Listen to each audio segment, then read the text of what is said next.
Good morning students, मैं doctor Pramita Saini.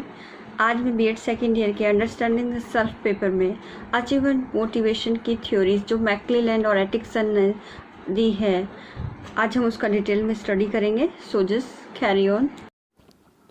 अभिप्रेरणा वह शक्ति है जो किसी कार्य को करने के लिए प्रेरित करती है। इसी प्रकार उपलब्धि अभिप्रेरणा ऐसी विशिष्ट स्थायी योग्यता या लक्षण है जो हमें किसी विशिष्ट कार्य को करने के लिए हमारे अंदर विशिष्ट गुणों को अभिप्रेरित करती है। इसको इस प्रकार से समझ सकते हैं कि अगर एक व्यक्ति को आईएएस ऑफिसर बनना है तो ये उसकी उपलब्धि है, और उपलब्धि के लिए अभिप्रेरणा के निमित्त जो फैक्टर काम करेंगे वो कोचिंग क्लासेस है, नियमित अध्ययन है, अनुशासन है, स्वाध्याय है। ये सभी कार्य जो विशिष्ट योग्यताओं का सूचक है, विशिष्ट लक्षणों का सूचक है, ये उस उपलब्धि को प्राप्त करने में विशिष्ट भूमिका अदा करते हैं। इस प्रकार उपलब्धि अभिप्रेरणा से आशय व्यक्ति के उन विशिष्ट स्थायी लक्षणों से है जो कि उसे किसी कार्य को करने के लिए विशिष्टता प्राप्त करने के लिए प्रेरित करते हैं या शक्ति प्रदान करते हैं। इसे एक एग्जाम्पल इस तरह से भी समझ सकते हैं, शिक्षण एक व्यवसाय है और एक अच्छा सफल शिक्षक बनने के लिए उसे अपने इस उपलब्धि को प्राप्त करने के लिए विभिन्न प्रकार की प्रेरणाओं की आवश्यकता होगी जो उस अध्यापक में विशिष्ट प्रकार के लक्षणों और विशेषताओं को बीजारोपित करेगी। जिसमें नवाचार, शिक्षण विधियों, सूक्ष्म शिक्षण, अनुरूपित शिक्षण, मूल्यांकन की प्रविधियाँ इत्यादि, इन सभी का सैद्धांतिक ज्ञान के साथ साथ प्रायोगिक ज्ञान भी प्रशिक्षण अवधि के दौरान सीखना होगा, जिससे वह भावी जीवन में एक सफल अध्यापक बन सके। इस प्रकार उपलब्धि अभिप्रेरणा उपलब्धि के लिए उन विशिष्ट योग्यताओं और क्षमताओं का अपने अंदर विकास है, और उनके लिए जो भी कार्य करने हों वही उसे उस अचीवमेंट को प्राप्त करने के लिए अभिप्रेरित करेंगे और शक्ति प्रदान करेंगे। अब इसके संदर्भ में डेफिनेशन है, एटकिंसन और फेदर ने डेफिनेशन दी है। उपलब्धि अभिप्रेरक एक ऐसी छुपी हुई योग्यता है जो प्रत्यक्ष प्रयासों में तभी स्पष्ट होती है जब व्यक्ति अपने कार्य को व्यवस्थित रूप से कुछ कर पाने का साधन समझता है।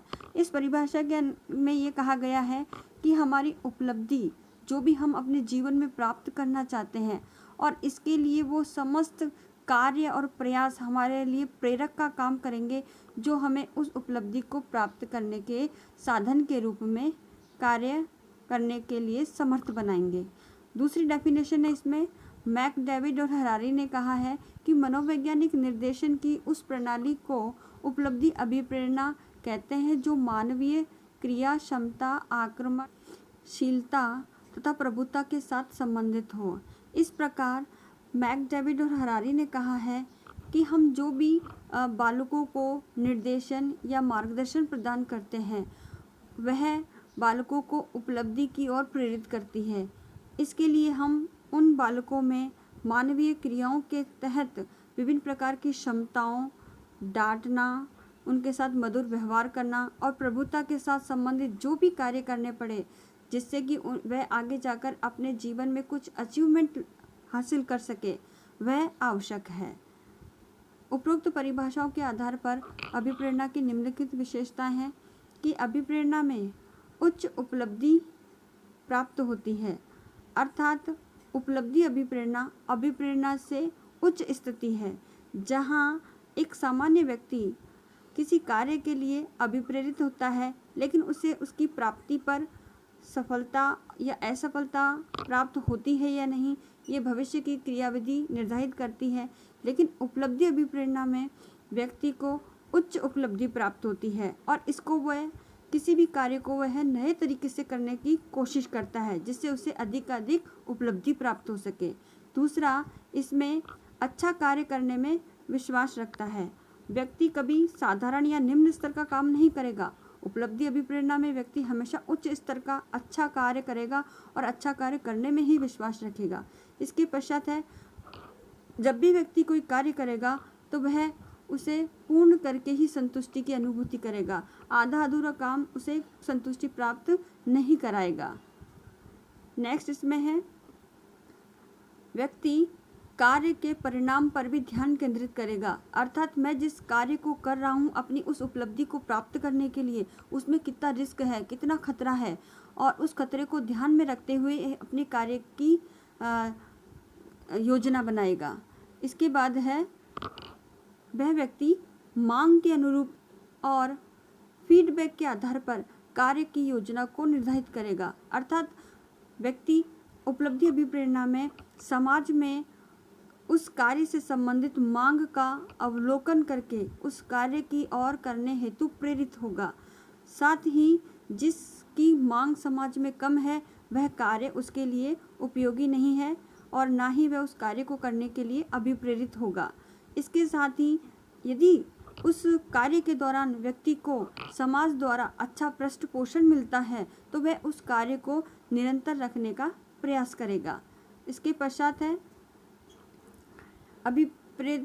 उपलब्धि अभिप्रेरणा वाला व्यक्ति कभी भी समूह में कार्य नहीं करेगा, क्योंकि समूह में कार्य करने पर उपलब्धि समूह के सभी सदस्यों में समान रूप से बंट जाती है, जबकि उपलब्धि अभिप्रेरणा से अभिप्रेरित व्यक्ति सदा अकेले रहकर अपनी योजना अनुसार कार्य करेगा ताकि सफलता का समस्त क्रेडिट उसे मिल सके।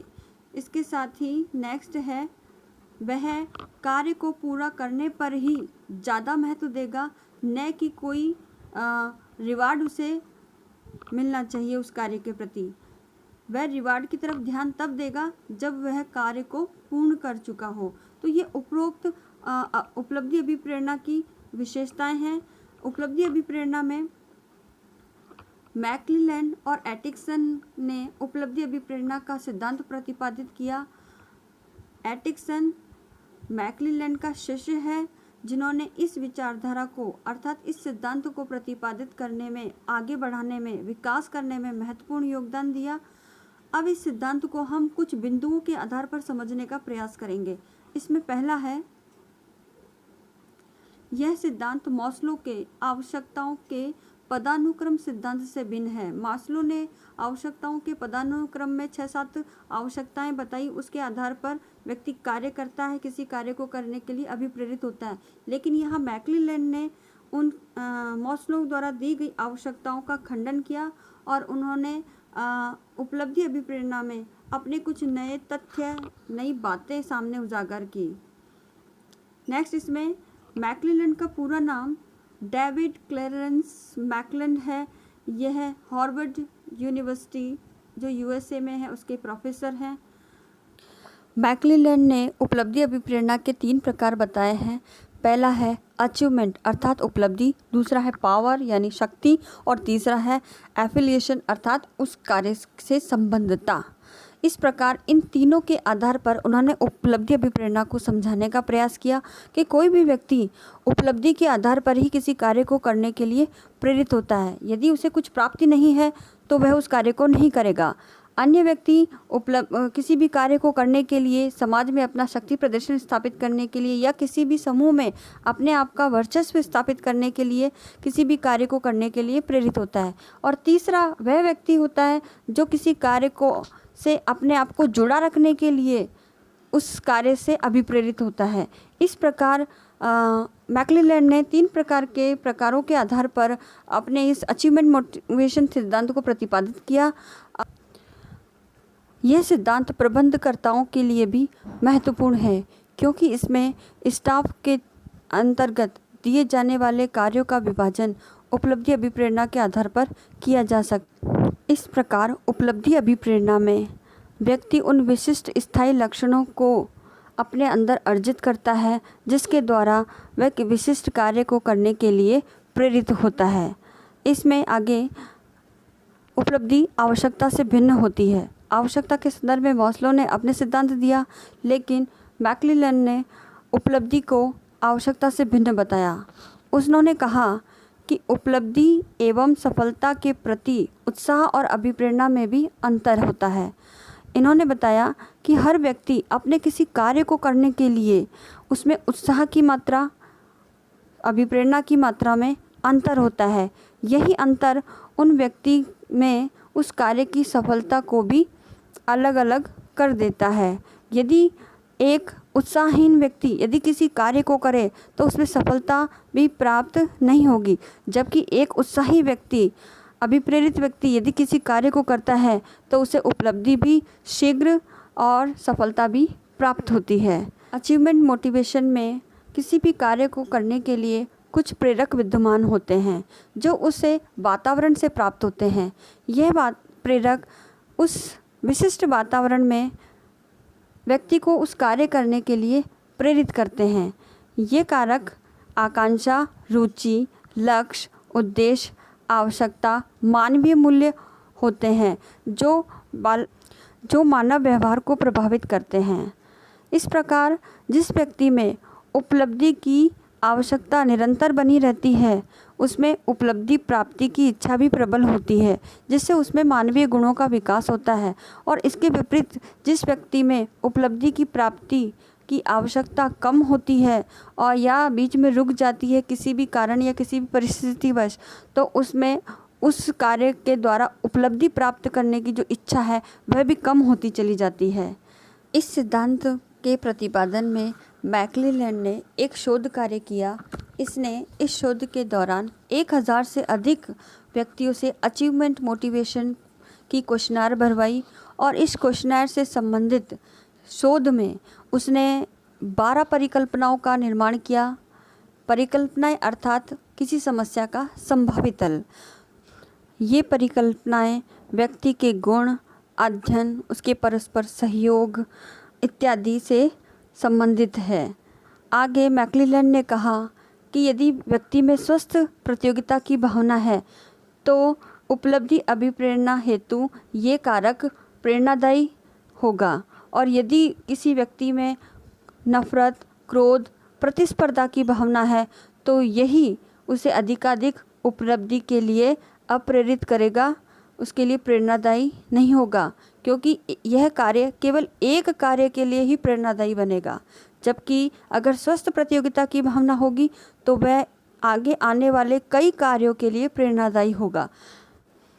इसे इस प्रकार भी समझ सकते हैं कि यदि अचीवमेंट मोटिवेशन के दौरान व्यक्ति उसकी आवश्यकताओं के आधार पर किसी कार्य को करने के लिए प्रेरित करता है, यह आवश्यकता ही उसके लिए चालक का काम करती है। इसके पश्चात उस व्यक्ति में उस अचीवमेंट को प्राप्त करने के लिए एक आंतरिक तनाव उत्पन्न होता है जो उसके लिए उद्दीपक का कार्य करता है, और इसके पश्चात उस लक्ष्य को प्राप्त करने के लिए वह क्रियाशील रहता है, और जब तक क्रियाशील रहता है तब तक कि उसे ये लक्ष्य प्राप्त न हो जाए, और लक्ष्य प्राप्ति के पश्चात उसे संतोष और सुख की अनुभूति होती है। इसके पश्चात मैक्लेलैंड के इस थ्योरी को उसके शिष्य एटकिंसन ने 1978 में शोध कार्य करके इस सिद्धांत का विकास किया।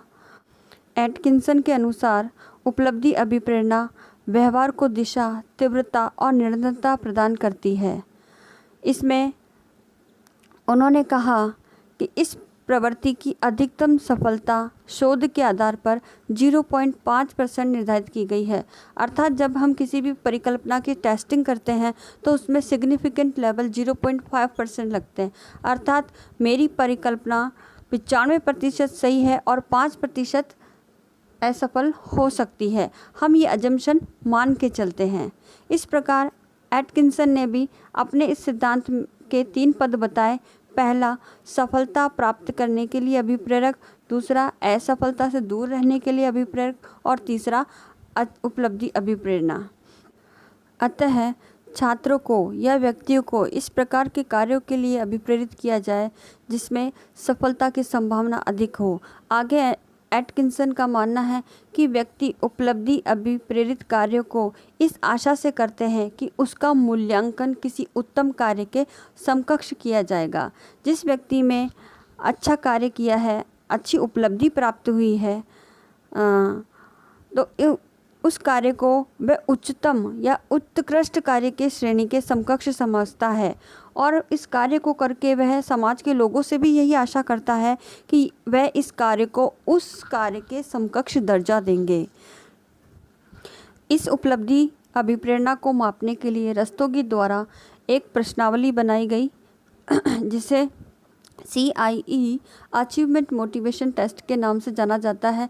इस प्रश्नावली में हाँ या नहीं से रिलेटेड कई अपूर्ण प्रश्नों का समावेश है, जिसे विद्यार्थी या व्यक्ति को राइट का निशान लगाकर दिए गए विकल्पों में से एक विकल्प पर चयन करना होता है। इसके साथ ही इसमें 30 से ज़्यादा ऐसे सेंटेंस दिए गए हैं जिसे व्यक्ति को अपनी सोच समझ और विवेक के आधार पर लिखना होता है।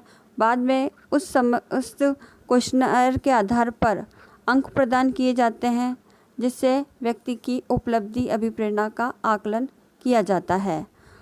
आगे एटकिंसन ने विद्यार्थी की सफलता और असफलता की व्याख्या कई कारणों से की है। उन कार्यों के अंतर्गत निम्न कारण इस प्रकार है। पहला, व्यक्ति सफल या असफल होता है क्योंकि उसमें की योग्यता में अंतर होता है। यदि योग्य व्यक्ति होगा तो वह सफल होगा और जिसमें योग्यता कम है वह असफलता को प्राप्त करेगा। दूसरा उन्होंने बताया प्रयास। यदि व्यक्ति अपने स्तर पर उपलब्धि को प्राप्त करने के लिए प्रयासरत है तो वह सफल ज़रूर होता है, इसके विपरीत उसे असफलता मिलती है। नेक्स्ट उन्होंने बताया कि कार्यों की कठिनता, अर्थात परीक्षा के दौरान आए हुए प्रश्न पत्र में कठिन प्रश्न है या जीवन के अंदर कोई भी ऐसा जटिल कार्य उसके समक्ष उपस्थित होता है जिसे वह कार्य करने में असफल होता है, तो वह असफल हो जाएगा और इसके विपरीत उसे सफलता मिलेगी। तो कार्यों की कठिनाई स्तर भी विद्यार्थियों या व्यक्तियों की सफलता या और असफलता का निर्धारण करती है। इसके बाद है भाग्य या संयोग। अधिकांश विद्यार्थी या व्यक्ति भाग्य भरोसे रहते हैं कि जो होगा देखा जाएगा, परीक्षा में जैसा आएंगे वैसा कर लेंगे, तो उसी के आधार पर उनका परीक्षा का परिणाम निर्धारित होता है। नेक्स्ट इसमें उन्होंने बताया व्यक्ति या बालक की मनोदशा। यदि परीक्षा के समय या कार्य करते समय व्यक्ति की मनोदशा स्थिर नहीं है, असमंजस की है, वह चिंताग्रस्त है या अधिक से अपने आवश्यकता से अधिक आकांक्षा स्तर को संजोए हुए है, ख्याली पुलाव, कल्पनाशीलता, ये मनोदशा के आधार पर यदि व्यक्ति कार्य करेगा तो निश्चित ही वह असफल होगा। और इसके विपरीत यदि उसकी मनोदशा स्थिर है, विवेकपूर्ण है और किसी कार्य को धैर्यतापूर्वक करता है तो उसे सफलता मिलती है। नेक्स्ट उन्होंने बताया कि अध्यापक द्वारा पक्षपात। यदि किसी विद्यार्थी की व्यक्तिगत शत्रुता या पक्षपात या अवहेलना शिक्षक द्वारा की जाती है तो उसे असफल करार दे दिया जाता है और इसके विपरीत वह व्यक्ति या स्टूडेंट सफल होता है जिसका शिक्षक के साथ सौहार्दपूर्ण संबंध है, मधुर संबंध है और शिक्षक सदैव उसके कार्यों के लिए, उसकी सफलताओं के लिए प्रेरित और मार्गदर्शक बनता है। इसके पश्चात उन्होंने बताया कि दूसरे से असामान्य सहायता, अर्थात संयोगवश यदि कोई व्यक्ति किसी कार्य या परीक्षा के समय अनायास ही किसी व्यक्ति या विद्यार्थी की सहायता कर दे तो उससे भी उसकी सफलता और असफलता निर्धारित होती है। एटकिंसन ने किसी परीक्षार्थी के परीक्षा में असफल होने के कई कारण बताए हैं। उसमें पहला है अध्ययन न करना, अर्थात उसके प्रयासों में कमी है। परीक्षा की कठिनाई या कठिनता, तो जो प्रश्न पत्र आया है वो कठिन है। परीक्षा देते समय संवेगात्मक रूप से अस्थिरता, खालीपन अनुभव करना, गलत विषय वस्तु का अध्ययन कर लेना, यानी हम जिसको हमने इम्पॉर्टेंट मान के अध्ययन किया है और जिसको इम्पॉर्टेंट अनइम्पॉर्टेंट समझ के छोड़ दिया है और इत्तेफाक से वही प्रश्न आ जाता है। नेक्स्ट इसमें शिक्षक का अनुपयुक्त व्यवहार यानी पक्षपातपूर्ण व्यवहार और व्यक्तिगत कमियां, जैसे मैं सदैव अंग्रेजी, गणित या किसी भी विषय में सदैव कमज़ोर ही हूँ, अपने आप की ये परिकल्पना या मान्यता बना लेना जो उसके लिए असफलता का कारण बनती है। अतः इस प्रकार मैक्लेलैंड और एटकिंसन ने अपने उपलब्धि अभिप्रेरणा सिद्धांत में व्यक्ति के किसी कार्य को अभिप्रेरित करने के लिए विशिष्ट लक्षणों को अर्जन करने संबंधी तथ्य को बहुत ही विस्तारपूर्वक समझाया। अंत में इस प्रकार कहा जा सकता है कि बालक की सफलता और असफलता उपलब्धि अभिप्रेरणा पर निर्भर करती है और ये बालक की आवश्यकता पर निर्भर करते हैं। अतः भावी शिक्षिकाओं के रूप में आपको इस सिद्धांत की जानकारी होना अति आवश्यक है, ताकि आप बालक की आवश्यकताओं को समझकर अपना शिक्षण कार्य कराएं, बालकों को अभिप्रेरित करें, उनकी अधिगम संबंधी समस्याओं का समाधान करें, ताकि भविष्य में वह बालक निरंतर सफलता के पथ पर अग्रसर हो सके। इस प्रकार अचीवमेंट मोटिवेशन थ्योरी का विवरण आपको एक्सप्लेन किया गया है। आज के टास्क के रूप में आपका गृह कार्य है उपलब्धि अभिप्रेरणा की परिभाषा देते हुए मैक्लेलैंड और एटकिंसन ने अपना क्या योगदान इस सिद्धांत में दिया है उसका डिटेल में बताएंगे और अपनी तरफ से उदाहरणों का भी समावेश करेंगे और अपनी नोटबुक में इसे लिखेंगे। आशा करती हूँ ये वीडियो आपके लिए लाभदायक होगा।